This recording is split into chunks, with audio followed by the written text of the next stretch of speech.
ধন্যবাদ আমাদের সাথে থাকার জন্য। তবে আপনারা আমন্ত্রিত। কেমন হবে স্বাদের ব্যাপারে আমি এতটুকু গ্যারান্টি দিতে পারি, আমাদের একটা স্পেশাল জিনিস আমরা এখন অ্যাড করব, সেটা হচ্ছে আমাদের হোমমেড এই যে সেই সালাদ।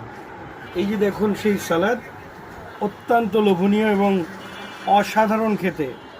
হ্যাঁ, যেমনটা রয়েছে পরিমাণ মতো টমেটো, শসা এবং মরিচ, সাথে রয়েছে ধনে পাতা।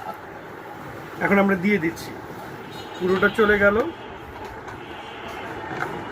আমাদের হাত পরিষ্কার, আমরা হাত ধুয়ে নিয়েছি, এ বিষয়ে কোনোই করবেন না। এরপর আসছি বড়ি। হ্যাঁ, তার আগে আমরা এটাকে একটু মাখিয়ে নেবো, কারণ এটার সাথে যদি না মাখানো হয় সুন্দর করে। এখন এটার মধ্যে আমাদের যাবে কিছুটা সরিষার তেল, একটু পরে দিই আমরা মুড়িটা দিয়ে তারপরে সুন্দর করে আমরা মাখাচ্ছি। ইনশাআল্লাহ অত্যন্ত সুন্দর ঘ্রাণ বেরোচ্ছে। আপনারা যারা ক্যামেরায় দেখছেন তাদেরকে তো বলে বোঝাতে পারবো না। আমরা মুড়িটা, ঠিক আছে, আমরা মুড়িটা ঢেলে দিলাম মাশাআল্লাহ, সুন্দর। এখন আমরা একটু এটার উপর সুন্দর করে সরিষার তেলটা দিয়ে দিই।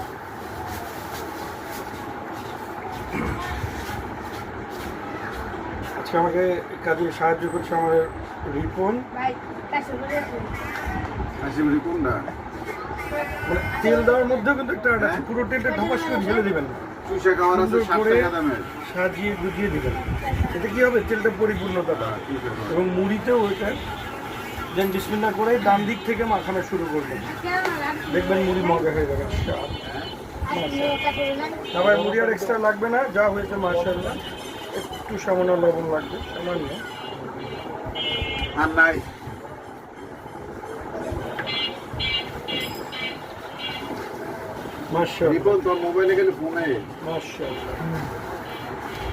মাশাআল্লাহ, আল্লাহ শুকরিয়া, আল্লাহ তাআলা অত্যন্ত আজকে সুস্বাদু একটা খাবারের বেরোয় লাগবে না এক্সট্রা মরে তেরা না, ইন্ডাস্ট্রি হয় অনেক বেশি। দেখুন আসলে মুড়ি মাখানো হাতের ব্যাপার। লাইট চলছে, ভিডিও করতেছি।